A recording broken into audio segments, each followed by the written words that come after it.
a big weekend. TMD. Got to make sure you got your ducks in a row. Weekend preview. Can't ask for much more than that.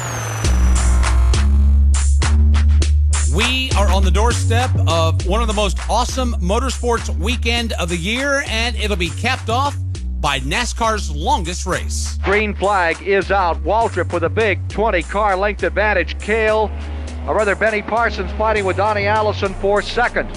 Waltrip waited for no man. He is off and away. Allison and Parsons just about trade metal in turn two. That'll give Waltrip an edge. Out of two, they bump. They're loose. Parsons is loose, tries to gather it. He catches Pearson. Pearson tries to straighten out and does. Parsons around and out of it. Parsons, now Pearson is sliding down the backstretch. Caution is coming back on. A lap and a half to go. It's going to be Darrell Waltrip coming to the line. Donnie Allison is in second. Pearson has spun. Parsons has spun back to Mike Joy. Caution is coming out with a white flag and 1 lap to go. Waltrip in front. Allison in second. It is going to be Bobby Allison in third. Donnie Allison in second. This unbelievable race. Into fourth would be Cale Yarborough, who is in that lead lap. Baker is the lap down. What's the story over there in two quickly? Coming out of turn two. Wait a minute. I can tell you the story right here in front of me. David Pearson, the whole right side of his car is cream, gone. He's coming across the line. Here comes Benny Parsons, front end of his car, wiped out. He's still on the track. It'll be car number 88 coming out of turn four. Here he comes out of four, Ken. He's on his way to victory. Darrell Waltrip, who's about to win his first race at Charlotte Motor Speedway. An unbelievable finish here today. How about that, Jack? Unbelievable. There's no other word to describe it. It's just the wildest finish in the 19-year history of the World 600. Darrell Waltrip pulls the Gatorade Chevrolet right into victory lane. And a very excited lady down here is Zsa Zsa Gabor. How about this Southern racing? Very excited. I think it's great. And I was rooting for him the whole time. You were? Why? Because I like how he looks and I like how he drives. Darrell, have you ever run a tougher race? That's the hardest 500-mile race I ever run. Well, that was a 600-mile race. Oh, no wonder I'm so burned tired. That's a lot going on right there. That was 45 years ago, May 28, 1978. Darrell Waltrip winning at the Charlotte Motor Speedway for the first time. And the Darrell Waltrip winning the first of his 5 Coca-Cola 600s. He would win again in 1979, 1985, 1988, and 1989. The original name of the race was the World 600.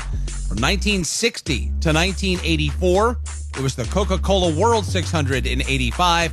And then in 1986, it became the Coca-Cola 600 and remains that to this very day. 4 races will be coming your way from Charlotte this weekend. First up will be the ARCA Menard Series. After a 2-week break, the ARCA car is getting back on track with a General Tire 150. Jesse Love will be attempting to win his 3rd race in a row. Grant Enfinger will be in the ARCA race, driving for Cody Rohrbaugh's race team in the number 97 car. Catch the General Tire 150 at Charlotte. 100 laps, 150 miles. Motor Racing Network will have the call tonight, 6 p.m. Eastern. You can hear it on XM Channel 391 and online Channel 981. You can also see it on FS1. Once the ARCA cars run their race, the NASCAR Craftsman Truck Series will take center stage. It'll be the 21st race for the trucks at Charlotte. It'll be race 1 of the 3-race Triple Truck Challenge. That bonus program is only open to Truck Series regulars. No Xfinity Series or Cup Series drivers can participate in the next 3 races.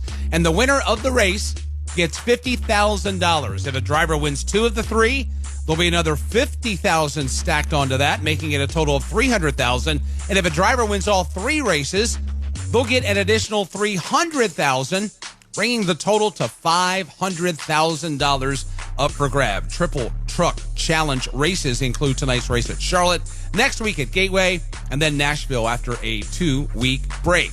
When the trucks take to the track, it'll be an owner saddling up as a driver tonight.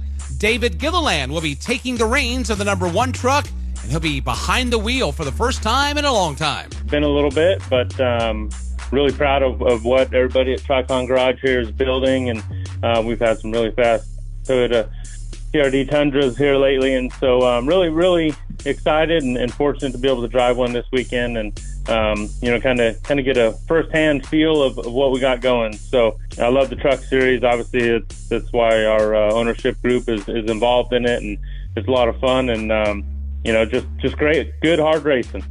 Well, owner-driver David Gilliland would love it if his team could again cash in on the Triple Truck Challenge. Hopefully, so that's where some experience will help pay off. And like I said, the track changes and just trying to keep up with it. So that's kind of our plan, and hopefully we can put our Serial 1 Cycles Toyota Tundra in Victory Lane and get one of those Triple Truck Challenge races. That's a lot of fun. We've actually won one of those races a year for the last 2 years, so pressure's on. The North Carolina Education Lottery 200 at Charlotte Motor Speedway, 134 laps, 201 miles, stage breaks at laps 30 and 60. You can watch the race on FS1. Dave will take you until 7 o'clock tonight with SiriusXM Speedway. Claire B will hop in for an hour's worth of Dialed In. MRN will take to the air tonight at 8 with Dialed In with Claire B. Lang taking the reins after the race until midnight in the East. Tomorrow's Alsco Uniforms 300 will be the 78th time the NASCAR Xfinity Series has raced at Charlotte Motor Speedway. The last series regular to win this year was Jeb Burton. He did that back at Talladega on April 22nd. Ryan Truex, part-timer, won Dover. Cup driver Kyle Larson won at Darlington. The series was off last weekend, so teams are chomping at the bit to get back on track. Jeremy Clements is one of those drivers, but says the biggest opponent will be the racetrack. It's a lot of fun. The track has got a lot of character. The place is very temperature sensitive. Depending if the sun's out or not, you better be ready. And it's a fun track. We can race all over the place. It's fast. It's turned into one of the better mile and a half that we get to go to. And I always look forward to racing there. We only get to race there once at the Oval now. So just excited to be here in the Carolinas, still racing, like you guys said, the Carolina Swing. I like that. We need to brand that and make a T-shirt. Chandler Smith looking forward to running at Charlotte Motor Speedway, and he also welcomed some Cup Series drivers in the field on Saturday afternoon. I feel like our mile and a half program's been pretty strong, and granted, we've only ran 1 mile and a half. If you want to count Atlanta as a mile and a half, then so be it. Then even there, we were really strong there too. So, no, I think we're in a good spot with our mile and a half program. Excited to keep building on that, making it better. Cool to have Kyle back in the car this weekend and see how he does and what he can see and nitpick out of what we're running and this, that, and other. And also, I'm excited for these Cup guys to come run with us because it once again brings me to another level that I didn't know was there and challenges me to be better and better myself. And I push myself even harder to be better than these Cup guys that come and run these races with us. The Alsco Uniforms 300, 200 laps, 300 miles. Stage breaks at lap 45 and 90. FS1 will have the coverage. The Whelen Modified Tour will be running the Granite State Derby tomorrow night at Lee USA Speedway in New Hampshire. Justin Bonsignor is the points leader coming in. He's looking for his first win at Lee, while Doug Coby is the defending winner of the race. Going to be a fun time for the Tour Cars in the Granite State Derby, Lee USA Speedway, tomorrow night, 7:45 Eastern. That 175 lapper can be seen on Flow Racing. So here's our schedule on the channel tomorrow. Front stretch with Pat Patterson, have you covered at 7 a.m. Dialed In with Claire B. Lang at 11. And then Performance Racing Network will take over with the Alsco Uniforms 300. Remember, the start time's been moved up an hour due to the forecasted inclement weather. Claire B will be back on the other side of the Xfinity Series race, followed by Loose Ends. Then PRN will have NASCAR Cup Series practice and qualifying at 7 Eastern tomorrow night. Dialed In back with Claire B until 10 p.m. tomorrow night. Sunday's Coca-Cola 600 will be the 64th time the Cup cars have raced in that classic. And as you heard earlier, Darrell Waltrip is the all-time Coca-Cola 600 winner with 5. There are 2 drivers in Sunday's race that are going for their 3rd. Kevin Harvick won back in 2011 and 2013. Martin Truex Jr. has won in 2016 and 2019. But with 600 miles of racing in front of us, A.J. Allmendinger reminds us that there's a bigger meaning to this weekend at hand. At the end of the day, this weekend is bigger than racing.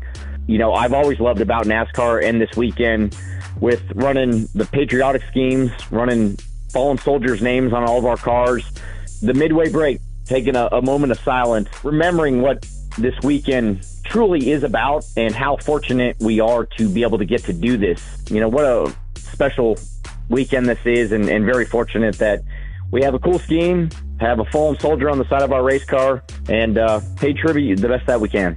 It is the longest race of the season at 600 miles, and Eric Jones says It's all about staying focused behind the wheel. You know, the physical side of it, you know, isn't too much worse than a normal 500-mile race, but the mental side of it is definitely more taxing than what you would have on a normal weekend. So, you know, definitely how to keep that focus going kind of through the whole night and be able to really lock in for those 600 miles. And if you can do that, you know, I think you're going to be in pretty good shape at the end of the day. But definitely a tough race and you know, really kind of tests all aspects of your team. Chase Briscoe is coming off a fourth-place finish in the NASCAR All-Star Race at North Wilkesboro. He's ready for the Coca-Cola 600 and all the changes that go along with it. Well, I think the track will change a lot.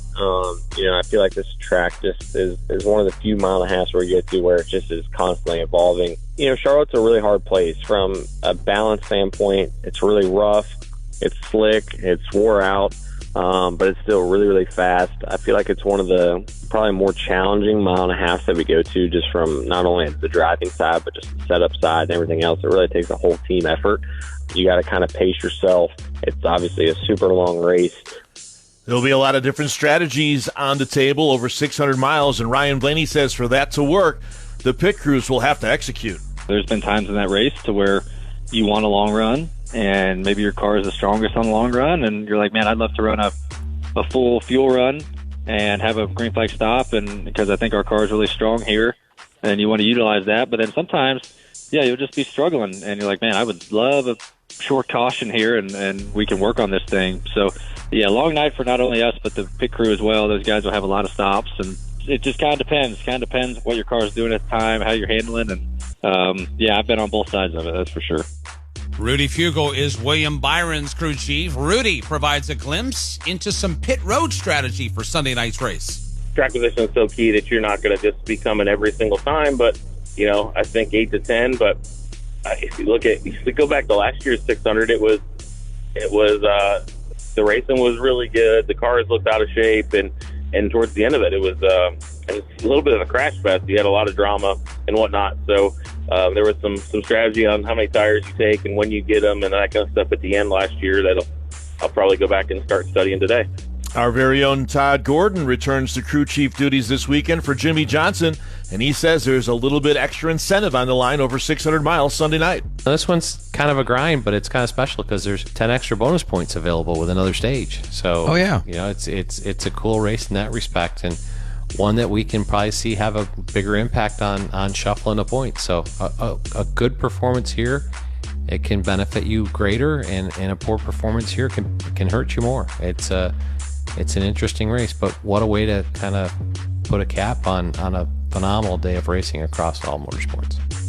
The Coca-Cola 600, a total of 400 laps, 600 miles, stage breaks at laps 100, 200, and 300, and you'll be able to catch it on Fox. At 7 Eastern tomorrow night, Cup cars will be broken into 2 groups for practice and qualifying, and here's how those groups break down. 37 cars on this week's entry list. In Group A for qualifying, it'll be J.J. Yaley, B.J. McLeod, Ty Dillon, Zane Smith in the 38 for Front Row Motorsports, A.J. Allmendinger, Alex Bowman back in the 48 for Hendrick Motorsports, Daniel Suarez, Ryan Preece, Chase Briscoe, Martin Truex Jr., Justin Haley, Ross Chastain, Kyle Larson, Ricky Stenhouse Jr., Ryan Blaney, Chase Elliott, Denny Hamlin, and Kevin Harvick. In Group B, Jimmy Johnson for Legacy Motor Club, Todd Gilliland, Austin Dillon, Michael McDowell, Noah Gragson, Eric Jones, Corey LaJoie, Eric Almirola, Austin Cindric, Ty Gibbs, Joey Logano, Tyler Reddick, Harrison Burton, Chris Buescher, Christopher Bell, Bubba Wallace, Kyle Busch, Brad Keselowski, and William Byron. Here's our schedule for Sunday, and it's a jam-packed one. 7 a.m. Eastern on Sunday morning. It'll be the front stretch with Pat Patterson. At 11 o'clock, a special from Brad Gilley and Nick Yeoman, the greatest day in racing. Be sure to check that out. At noon, we'll have a SiriusXM Speedway Legends for you. At 1 o'clock, we're going to replay last year's Coca-Cola 600. That'll lead into Fantasy Racing Preview with Pistol Pete at 4, PRN and the Coca-Cola 600 on the air at 5, and then SiriusXM NASCAR Radio Post-Race Show will pick up coverage, and you can provide your commentary and analysis and feedback until 1 a.m. Eastern on Sunday morning. Here are your driver-to-crew channels for the Coca-Cola 600. Chase Elliott can be heard on Sirius 136, XM 380, streaming on 980. Kyle Larson can be heard on Sirius 137, XM 381, streaming on 981. And Denny Hamlin and his team can be heard on Sirius 138, XM 382, streaming on 982. Those channels will go live at 6 p.m. Eastern on Sunday.